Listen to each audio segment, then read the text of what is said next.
Hey everybody, welcome back to Software Engineering 1. This is the first presentation in the Architecture and Design module. It's the third module in the course. And today what we're going to do is we're going to talk about kind of design as an overview and what that kind of means. And then in the follow-up, the second video, it's a little bit longer. We're going to talk about an actual case study where we walk through each of the decisions that need to be made in order to actually perform system design. So last time we talked a lot about system analysis, and that's sort of a very short module in the class, and really it's just trying to take all of these kind of requirements that we gathered in the previous week and actually put those into some sort of formal specification document. So you take all of these requirements and you put them together along with their relationships into a document that helps you understand what you're actually even trying to accomplish. What design does is takes that specification document that's extremely non-technical and it tries to formulate a technical specification out of that design document or that specification document. So analysis is basically trying to get a formal description of the project that both the business team and the technical team can both understand kind of equivalently. What design is about is trying to take that specification document and render it in some technical form that an engineer can actually pick up and actually go off and try to start implementing pieces of the system. So the first thing we need to talk about there is it's called decomposition. And so the entire concept around design is really predicated on this idea of taking a very large kind of complicated problem and trying to split that large complicated problem up into as many smaller, not complicated at all problems as you possibly can. And so the type of analysis that you did prior to getting to design in a lot of ways impacts your ability to decompose the system. So if you have already done object-oriented analysis, it's already split into classes, right? So you've already done a lot of the design up front. You know what classes exist, you know a lot of the attributes and a lot of the methods that those classes might need. And so you're already you have a leg up. You're ahead of the game. Classical analysis can also directly lead to technical decomposition. You might know subroutines, or you might understand the boundaries between those data manipulators and the data sources and all that kind of stuff. But classical analysis doesn't necessarily lead as directly to technical decomposition. There could be an extra layer of translation between sort of the business side of things and the actual technical implementation of the system. And so this is maybe the first point in the whole software development lifecycle that we see that a decision that you make in one stage can absolutely affect or determine how easy the next stage is to actually perform. So a couple of notes about why this is so important. So the first one that kind of is implied and maybe escapes very easily is the fact that if you've decomposed a system into maybe 10 pieces, it's much easier for people on the software team to actually work in parallel. So if you have 10 individual components, you have 10 smaller teams, each of those teams can work in parallel without stepping all over each other's toes until a merge happens. And so obviously there's going to be some integration between those different pieces, but if you can minimize that overlap, then it's much easier to work as a team on a much larger project. It also helps with the organization of teams, right? So if you have 10 different pieces of the system, it helps you have teams that work in parallel, but it also identifies who needs to go in what team. So if you have people that are very, very good at data management and you have one component of the system that is sort of deeply integrated in the data aspects of the project, you obviously want those people with that sort of talent on that team. It's also true, and we're going to talk about this in a couple of weeks, that smaller components are much easier to implement. Obviously, you have to write less code, and smaller components are usually easier to even understand to begin with. So there's fewer places to be confused in a smaller piece of code, and they're easier to test. So if you only have maybe 3 or 4 classes, maybe a couple hundred lines of code apiece, you can easily write automated unit tests, or you can actually perform full top to bottom testing on that component much easier than you could sort of the whole monolithic system itself. So even if you have already performed object-oriented analysis and you're feeding into the technical design with a very sort of high-quality decomposition that's based on classes, and you've done this very rigorously, so you already understand the data that the classes need and you already understand the behavior that the classes need, you still have a situation where there's not necessarily a one-to-one map between classes and subsystems inside of the systems, or modules inside of the systems. So it's really important that you can take all of the classes that are trying to do the same kind of idea. So if you're trying to do a banking app, you might want one of the components to be dealing with checks. And so you would want all of the classes that deal with the check itself, integrations with the check into depositing and all that kind of stuff. All of those classes you would want in the same subsystem, and so then you would want to allocate that to the same teams. And typically, that isn't done in analysis. That's something that's done inside of the design process. And so what you should try to do all the time, object-oriented or not, is you should try to segment everything such that you can have what's called a minimum viable product that you can actually demonstrate to a client. So if you prioritize things such that core functionality is grouped into smaller components, and you can implement one of those components much easier than the others, at least you can go to a meeting with a client and show them, hey, the checks work now, and I can deposit a check, and I can show details about a check, and I can actually show the check image and all that kind of stuff. And if you're able to do that, clients are typically much happier. So the alternative to that is kind of randomly assigning classes to team members without a lot of decomposition. And if you do that, it's extremely unlikely that just sort of serendipitously you're going to get a minimum viable product that actually functions during any given sprint. So it's much easier to show a client what's happening than it is to tell a client what's happening, because typically clients don't believe you, or you accidentally oversell what you have been able to accomplish. If you show them, there's much less confusion, there's much less sort of cognitive dissonance between the two teams. So the idea of working in parallel is really important, and you'll become very familiar with this through the group project, because you might be trying to develop a very large system, or even a moderately sized system, where a ton of work has to happen, and it is sort of blocked by a piece of the system that has to be done very, very early. And so if you can split the system into all of these different smaller parts, and you can have one team working on that very early stage, and you can also have multiple people working on the later stages sort of in isolation, you don't necessarily have to wait until iteration 3 in order to get all of the sort of core functionality done. So even though there is a bottleneck and you can't necessarily integrate those later pieces into the system yet, you can already start working on them kind of in isolation. And so that's a really, really important idea, and it will help you a lot when you're trying to get prepared to finalize your group projects.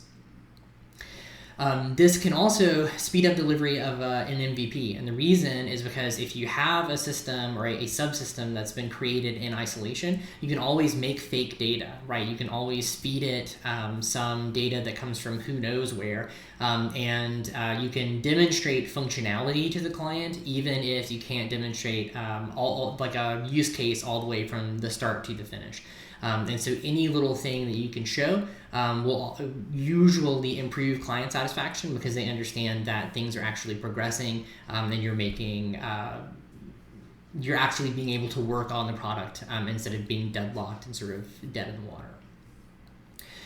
So the sort of problem with this approach is that there's almost always a central part of the subsystem that is shared by everything. And this is really tied to the idea of code reuse. You've probably heard at this point, class after class after class, year after year, that you shouldn't be reinventing the wheel. If you need a doubly linked list and there is a library that implements it, why would you implement your own that may have bugs in it or whatever? So even kind of very foundational things, you don't necessarily want to recreate on your own. What that means is that if you have maybe subsystems that all use the same UI framework, for example, you will have helper classes that implement that UI framework that you want to share across all of these subsystems.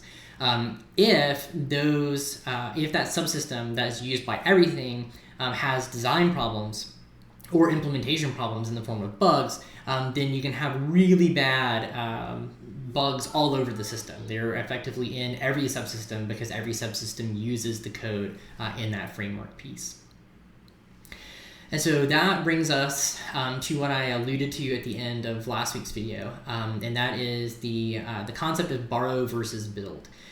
So borrow versus build traditionally is maybe the biggest question in scalable software, and the idea is either you can build your own Windows like dialogue presentation framework, or you can use one off the shelf.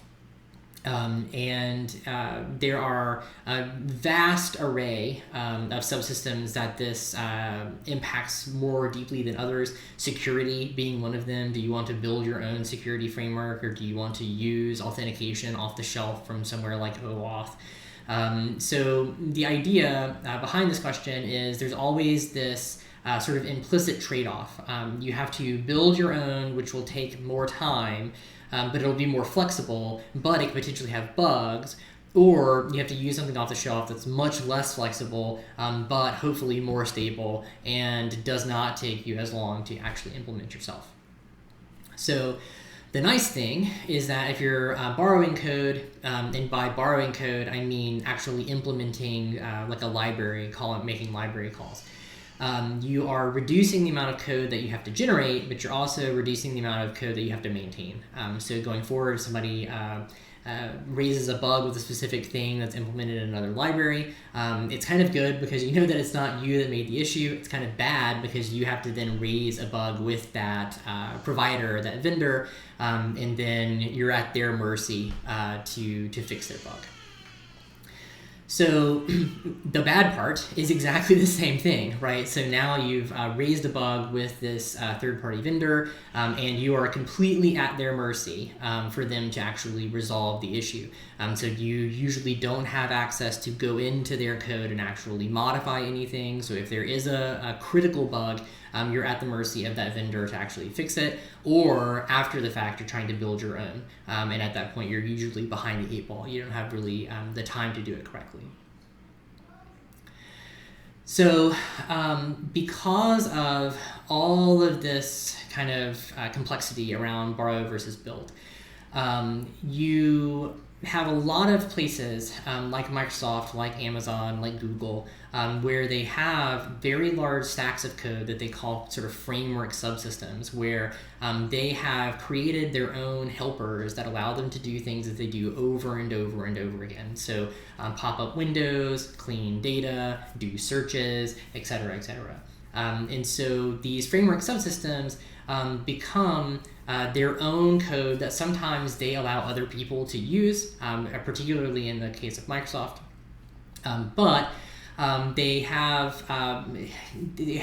very deep-seated dependencies on their own framework.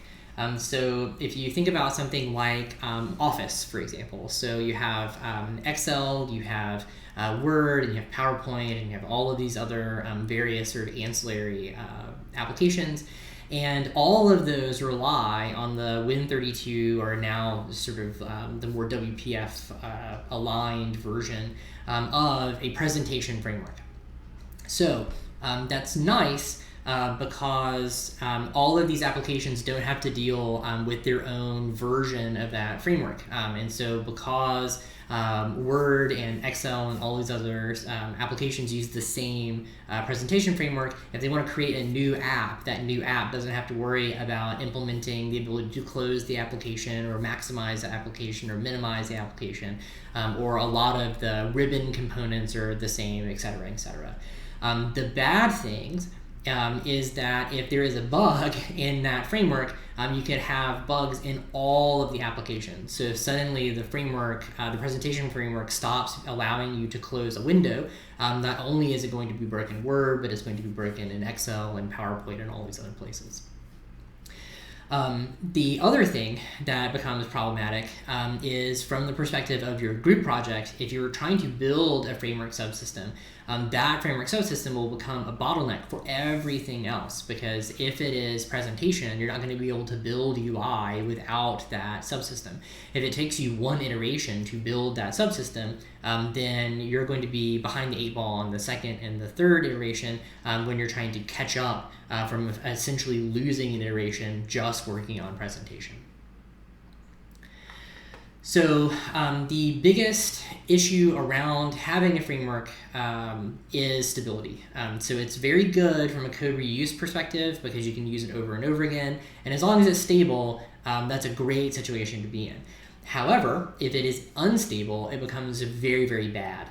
So one of the things that you can do to kind of minimize risk associated with having a framework stability issues is you can pay attention to how big that framework is. So if you have a framework that contains classes, and those classes are thousands and thousands or tens of thousands of lines of code long, then you obviously have a higher risk for running into issues than if you have a fairly small framework that's been heavily, heavily tested. That isn't to say that very large frameworks are bad. That's really just to say that the larger your framework becomes, the more risk you have that a framework component is going to fail and you'll have kind of a catastrophic issue. So what you want to do is, as your framework grows, you want to make sure that you have testing capabilities, whether they be manual or automated, that kind of help you mitigate that risk. So if you have a 10,000 line class, at least some of those lines of code are automatically tested or tested by a person before updates are made, so that you're not breaking all of the apps or all of the subcomponents in your system. So we're going to talk about this in the testing module, but the idea is that the larger the code base is, the more likely it is to fail. So what you want to do is you want to make sure that it is as large as you need to be supportive of your use cases, but you don't want just sort of extraneous size. So what you don't want is you don't want to add things to the framework that you aren't necessarily currently consuming. And so if there are requests from application teams to expand the framework, that's great, and you can add things to the framework, but you don't necessarily want to expose things in your framework subsystem that are not currently in use.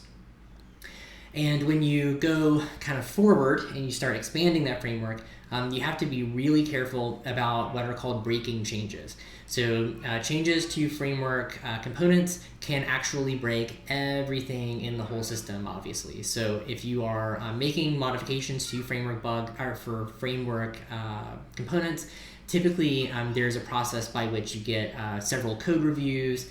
There is automatic style testing that you can do just to make sure that once you check it in, it isn't going to break everything downstream of it. One of the most common things that happens in kind of mid-sized software companies is that the framework begins to crumble maybe midway through a major release, and it's really, really hard to pull engineers off of core functionality applications in order to go back and sort of shore up the framework. So we're going to talk about technical debt in just a moment. But framework components are one of the largest places where technical debt sort of rears its head, so to speak.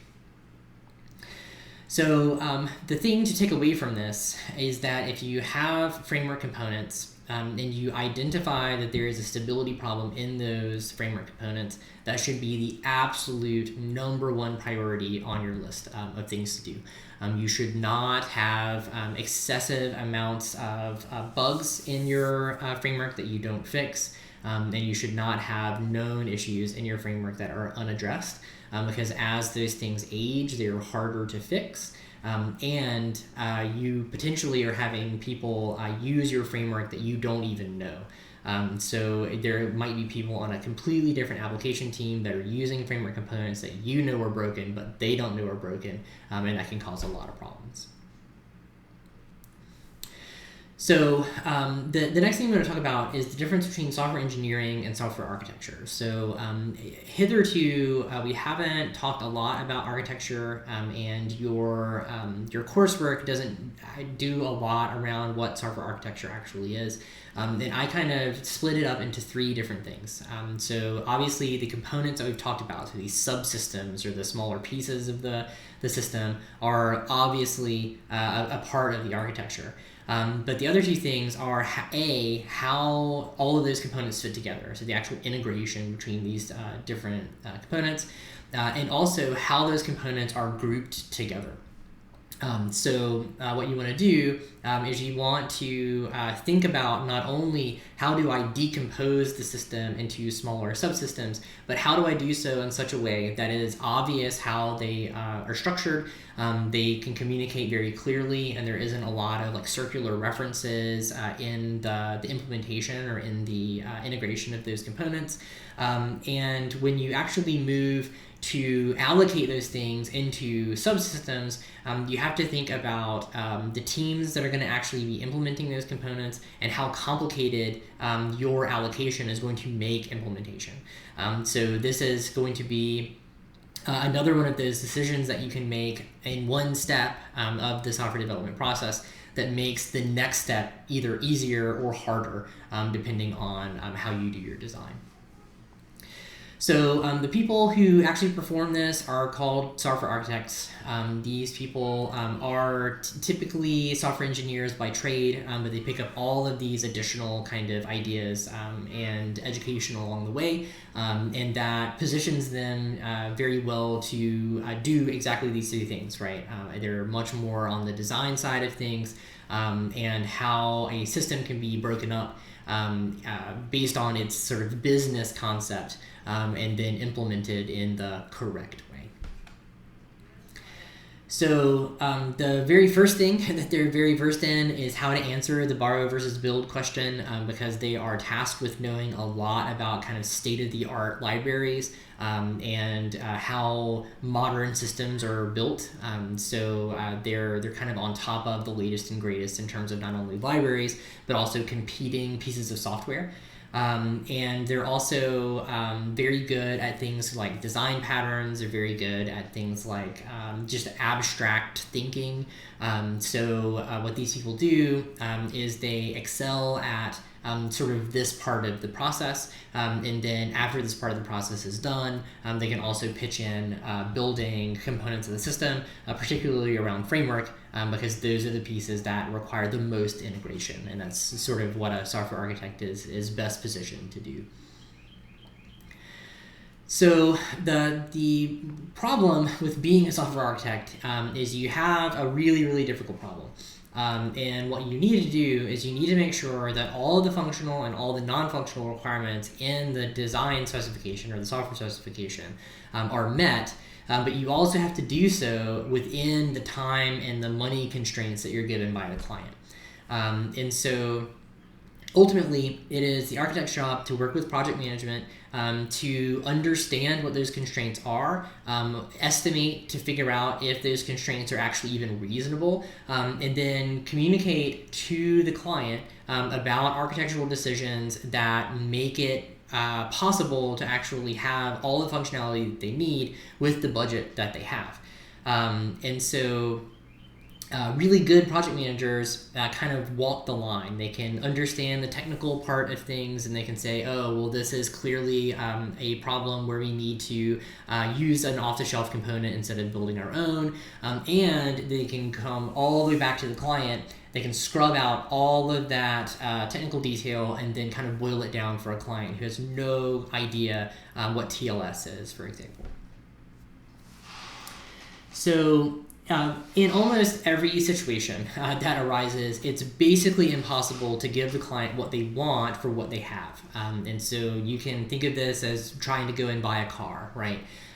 You're very rarely going to find a person who wants to buy a very small car with a very large sum of money.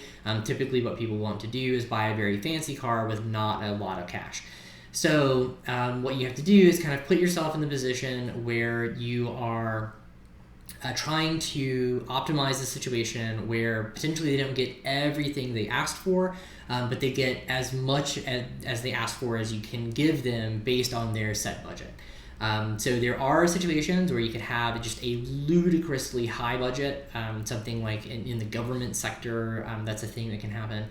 That's very unlikely to happen. I've only seen it in my personal experience maybe a couple of times. So what you need to do is you need to position everything in a very agile way, right? So if you can get the client to also be as agile with the development process as you are trying to be as the software team, you can usually get around these resource problems. And so what you need to do is you need to be very upfront, very early in the process and say, hey, you're trying to buy a Tesla with $75. What can we do? Potentially we can draw you a picture of a Tesla. That'll be $75, but it's not going to drive down the road.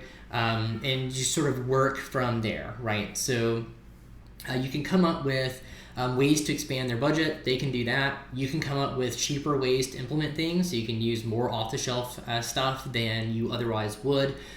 You can maybe meet in the middle and do both. You can sometimes save them license fees from other applications that they are using if your application is going to replace that other piece of software. And so these are all these conversations that you can have with the client, trying to make sure that right out of the gate you're not trying to do something that's virtually impossible. So you want this is kind of the point where the rubber meets the road. You have exactly what the client wants in terms of specification. You just need to make sure that it's physically possible to actually implement it. So basically what we're talking about in a general sense is cutting corners, right? You can't give them 100% of what they want in 100% of the format that they want it. And what you can do is you can kind of save cash by not implementing something and borrowing it via a library instead or whatever. What you don't want to do is you don't want to cut corners that lead to lack of quality. So anytime you cut a corner in software development, it's typically called technical debt. And the idea of technical debt is every suboptimal decision that you make when implementing a piece of software is effectively charging something to a credit card. It becomes much, much harder to fix that issue once it goes out into production.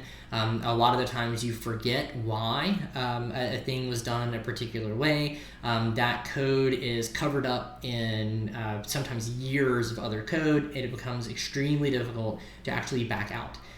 So that is something like charging tens of thousands of dollars on your credit card and then having to pay a tremendous amount of interest month over month in order to actually get rid of that debt. It's exactly the same in software engineering. And so it turns out that technical debt is one of the biggest risks to the longevity of a system. A system that has enough technical debt can actually just completely crumble, and it becomes cheaper for the client to actually go out and get an entirely different system than pay somebody to come in and actually fix all the technical debt that they've amassed. And so it seems awful to talk about cutting corners, but it is also true that not all corners are equal. And so it is entirely fine to cut some corners, and in fact it is actually good to cut some corners because some requirements are just kind of bizarre. So if you're getting rid of things that are more complicated than they should be, that's obviously a good situation, but from the perspective of giving the client exactly what they have specified, it could be considered cutting a corner. So what we're going to do is talk about this example. So if you are trying to build your own sort of digital currency marketplace, you think of a place where people can trade Bitcoin and whatever, you could potentially have several types of requirements. And so obviously requirements based on security are absolutely critical. You can't have somebody come in and take everybody else's currency. And requirements related to speed are certainly critical because if it is too slow, nobody will actually use it. But these are obviously less critical than security because obviously nobody's going to use a system that allows them to lose money to theft.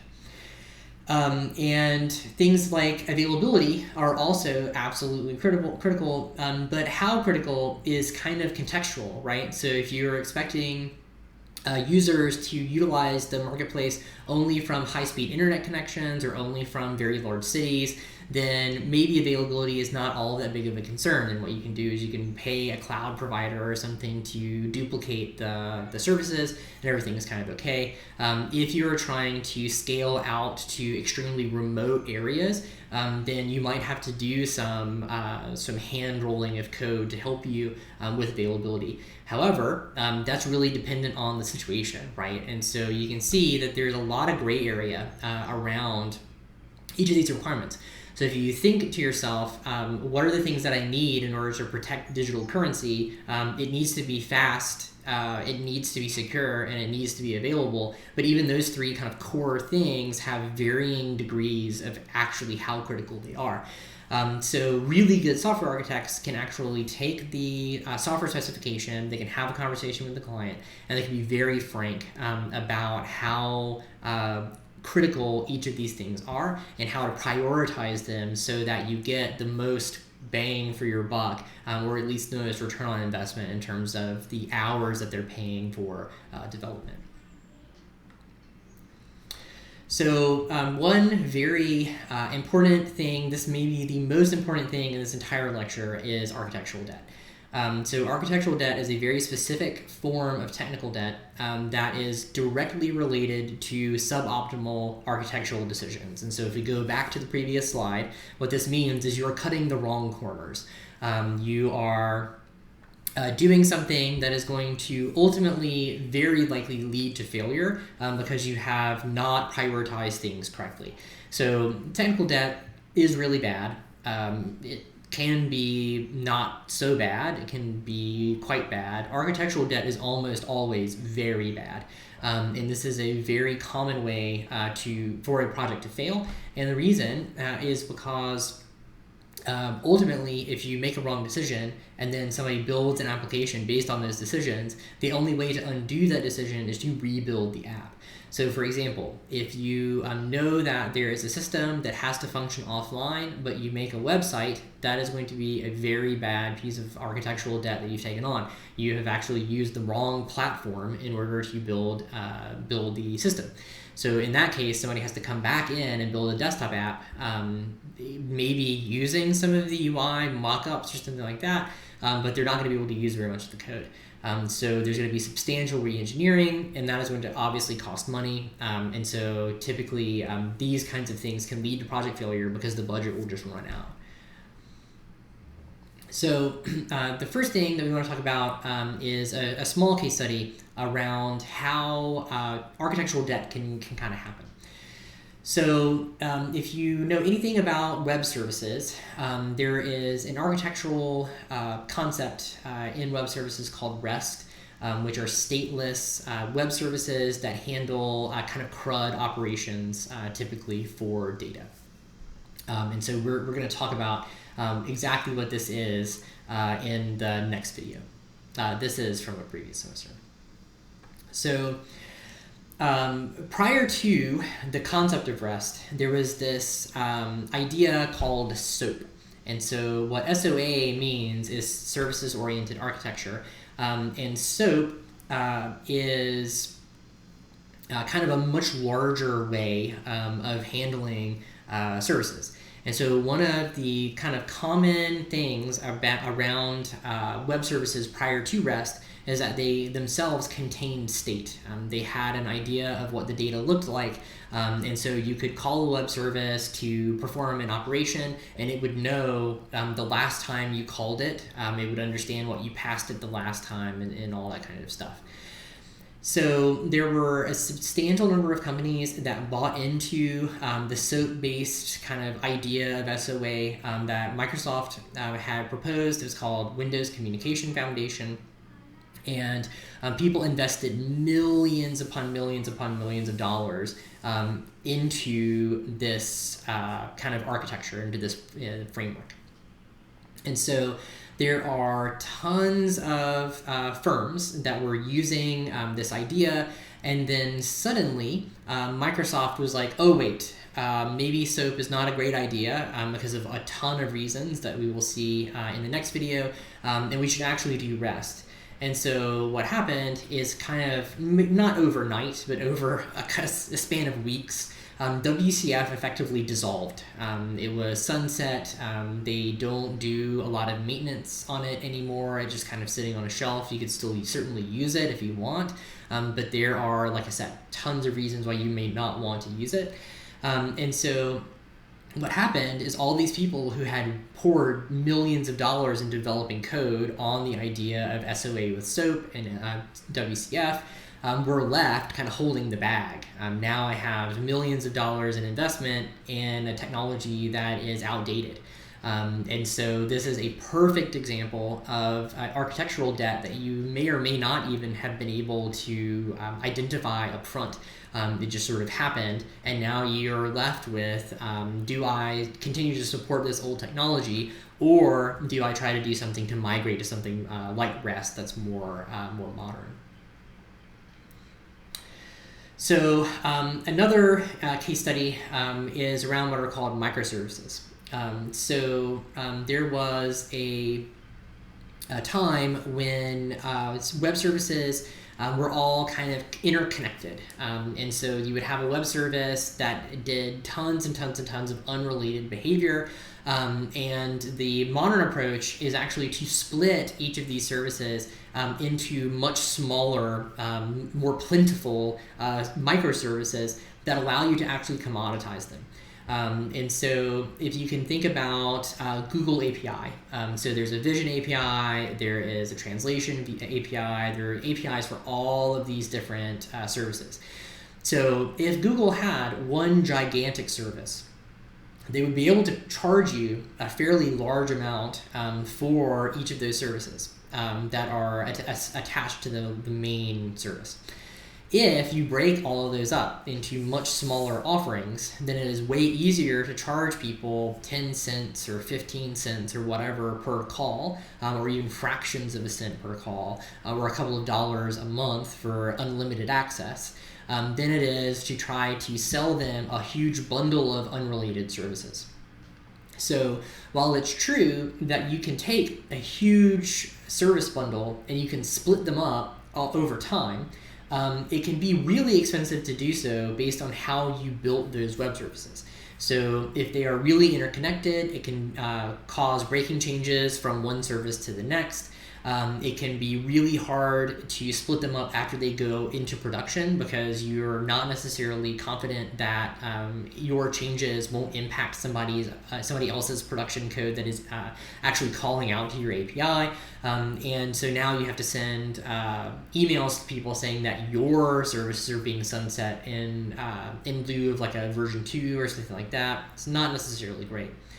So this is an example of architectural debt posing this sort of opportunity cost, right? So if you would have known about microservices first, then you could have potentially had more interest in your services by commoditizing smaller pieces of them, but now you're kind of stuck with this huge kind of monolithic service that is hard to market to people.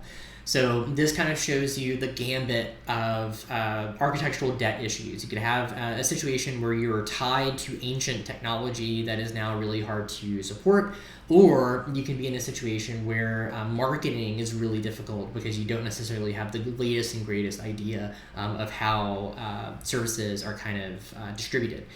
So this goes to show that architectural debt and kind of the ideas around design are also a continuum. You have to kind of be as omniscient as possible and try to kind of figure out where things are going to go in the future so that you don't fall into one of these holes. So in general, software architects typically get paid more than software engineers. And the reason is because in a lot of cases they're expected to be clairvoyant, right? So as an architect, it's kind of your job to figure out how to fix these architectural debt situations without kind of capsizing the boat. And it's your job to peer into the future and figure out how to minimize the risk of architectural debt before you actually incur it. So it is extremely important that as a software architect that you're up to speed not only on kind of the theory around like different types of architectural styles and different patterns, but it's also really important to be kind of on the bleeding edge of what's coming out next. Because as we saw with REST, you can buy into an architectural platform that subsequently gets sunset, and now you have a whole bunch of people's jobs kind of riding on your ability to translate that into a less deprecated form of the technology. So testing is one of those things that really needs to happen throughout the life of a project. And what you want to do is you want to make sure that the design that you have come up with, so your technical specification, is not leaving out any of the components of the actual specifications document. So you want to make sure that you have accounted for all of the functional and non-functional requirements. This is very, very related to what's called software traceability. And there is a module on software engineering research. We're going to talk a little bit about software traceability specifically. This is actually my research area. And the idea is I have a whole bunch of requirements documents. I have a whole bunch of pages in the specification. I also have a whole bunch of diagrams. I have a whole bunch of maybe plans for classes. Is there a mapping from all of the documents that I created in the analysis phase to all of the documents that I created in the design phase? And if the answer to that question is no, then obviously the test should fail and we should figure out what things have been missed. This also works the other way around, right? So have I committed to building a piece of software that doesn't actually implement any of the requirements? If yes, then that's an easy way, it's an easy corner to cut, right? So you can get rid of that thing and reclaim some budget if you run into issues later in the project. So one of the things that the textbook really harps on that rings true with all of the sort of industrial experience that I have is that just like building a building, building a sizable software system or a scalable software system is you should measure twice and cut once. What you want to do is you want to make sure that you have tested your requirements gathering process, your analysis of those requirements, and your design before you ever start implementing any code. And the reason if you find defects in the design, it is trivial to fix them. You erase something over here and you rewrite it over there and everything's fine. If you find it later in the process, not only do you have to fix the design, but you also have to go into the implementation and potentially erase code, refactor large pieces of code, completely go a different direction. And so you want to make sure that before you start implementing code, that you have a really good idea of what the technical specification looks like. Everybody on the team has reviewed that. Everybody is in agreement with it. And that this traceability is done so that you have no risk that the client comes back and says, hey, but it doesn't do ABC. And that was clearly in the requirements list. So one of the things that you can talk about in terms of kind of metrics for design is very related to those kind of metrics that we talked about earlier with requirements. And the first one is volatility. So as soon as your design volatility goes down and remains kind of constant, you can feel relatively confident going forward with implementation. So if you find that your design is fairly robust, people aren't requesting tons and tons of changes, that is the time that you will want to actually start writing pieces of code. So if you're trying to implement code that is based on a design that constantly changes, that's obviously a thing that's going to lead to overages, because you're going to be wasting time and getting paid for that time that effectively doesn't do anything positive for the project.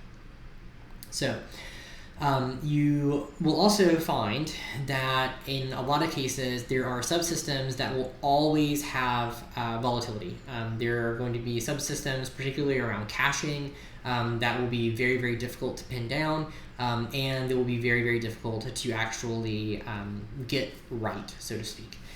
So what you want to do is you want to make sure that those systems are not part of framework, because as the framework changes, then obviously those changes are going to trickle down into all of the different apps and all the different subsystems that are using that framework, and that is not a situation that you want to be in. So tracking volatility by subsystem lets you understand what things can be implemented and what things you should put off implementing until the design is more well-baked. So there are tons of case tools for design specifically. There are closed source tools. Many very large companies use these. There are open source tools like Argo UML. These things are really all around class diagramming and things like that. You could also use something like Visio that isn't necessarily a strictly case tool, but it does help you with trying to diagram subsystems, which is effectively what these tools are intended to do. So this is another situation where your case tools could span the range between something like rational rows, which is extremely kind of fully featured, all the way down to a napkin at the Wendy's or something where you're actually just trying to draw out what the class interactions should be. So to finish out with some kind of challenges around design, you can absolutely get caught up in design to the point that your design is so granular that it will always change. And so if you are putting specific implementation details into your design, sometimes that's okay, but if it's happening all of the time, that can be quite bad. And it's bad because ultimately what happens is you are taking on technical debt by talking about a technical situation instead of actually living through the technical situation. So if you plan on doing something one way and then you go to do it and it's impossible to be done that way, you can quickly adapt and change that, as long as you remember to go back and change the technical design. However, if you don't have tons of implementation details in the technical design, you don't have to keep up with that sort of technical debt around your documentation. And on the flip side, you can also leave out too many details. And so if you leave out too many details, you could give a component to an engineer, and the engineer will look at it and it will say, build some check stuff, and they'll have no idea what's going on.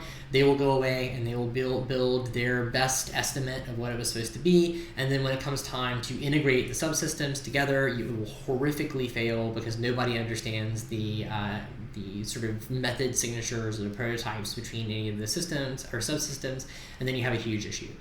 So you want to make sure that you have enough technical detail that people are actually guided through the implementation process, but you don't want to have so much technical detail that their hands are tied to a specific way of doing something, because doing that almost always leads to debt inside of documentation, which is very hard to catch, and it can be very kind of bad in terms of going back and trying to fix bugs and thinking something is done one way when it's actually done another. So the biggest issue organizationally around design is that design is an acquired skill. And so there are very few programs nationally in software architecture. There are certainly papers that you could read, and there are books that you can read. But formal education in software architecture is kind of a hard thing to even pin down because it's really more like blacksmithing. It's something that you see over time. You make mistakes, you learn from those mistakes. And it's really, really hard to simulate making an industrial mistake in a course. So what you want is in your software engineering team to identify people who are interested in software architecture or who are gifted in software architecture early, and have those people shadow architects that you already have.